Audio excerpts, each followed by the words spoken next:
The Industrial Revolution in the late 1700s, early 1800s in England introduced a lot of machinery into the agricultural industry and many other industries around the world.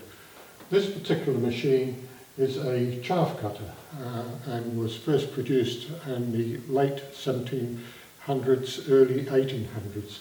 This particular one was manufactured by Bentel, who was a farmer who wanted to develop a new plough because the one he had was not very good, so he built his own, and from that he came on to building a variety of machines, and this is just one of them. Like all machinery, it comprises of a number of individual parts, so we'll take a look at those parts.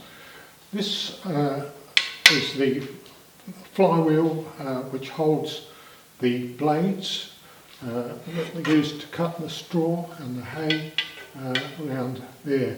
There are adjusting bolts on the outside to adjust the forward and backward cut of the blades, and also obviously some control bolts that actually hold it on.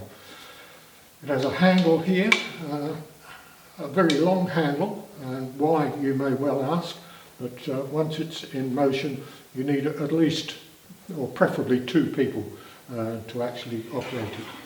As the flywheel goes round, the blades come across the cutting edge where the material is fed through and cut it off.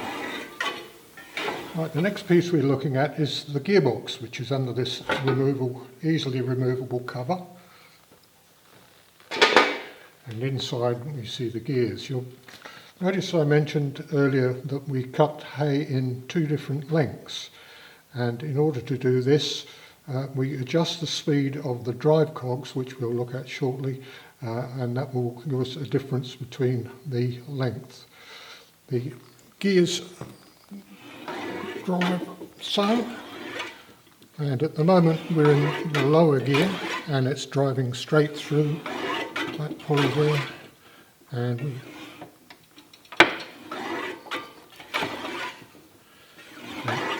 this is the actual shaft that drives the gears, and you'll see it's going relatively slowly. So we can move the gear forward into the next gear.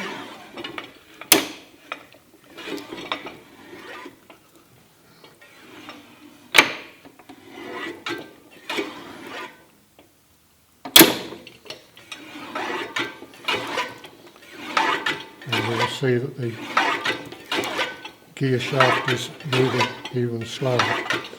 So the faster the drive works, the longer the shaft, and the slower it works, the shorter the shaft. We'll be talking about the drive gears, and let's take a look at them now. The drive gears are raised and lowered by an arm down here, and if you look carefully, that raises the top, that raises the gears up and allows the material to be initially fed in, and once it's in we drop it down again, and as you wind the blade flywheel, those gears will revolve. You won't be able to see them here. You see them revolving really slowly. Right, the final part is the feeder trough, which is this. It's actually hinged so that it doesn't take so much room up in storage. And this holds the hay, and we're going to give you a demonstration. The hay is placed in here, although it wouldn't have been done so delicately once the machine was operating. Right, we'll take a look at the front now and see how the gearing and the feeding tooth work. The part and final part is the feeding tray, where we put the hay in, and in order to get it through the driving gears we have to lift it up. That raises the gears up, and then we feed the hay through until it's gripped by those wheels. So, and then drop it down, right, and as you can see that's now grasped the hay. Firstly, in ordinary operation within the small farm, they would have probably had a wicker basket or a piece of tarpaulin or something like that spread over the paws. Well, we're going to use something a bit more sophisticated than that, in the shape of a galvanised bath. Right, let's give it a go.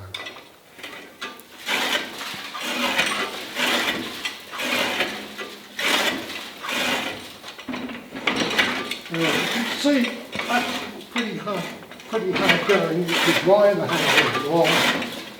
So it's enabling somebody else to go on the other end. Once it's moving, the weight in the blade wheel is a great assistance in cutting it. So let's change gear.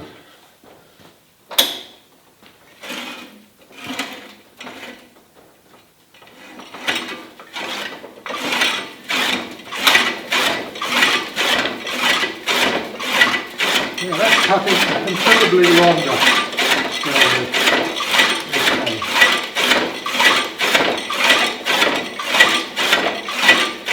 By considerably, I mean from 3/4 of an inch to 1/2 inch in old money.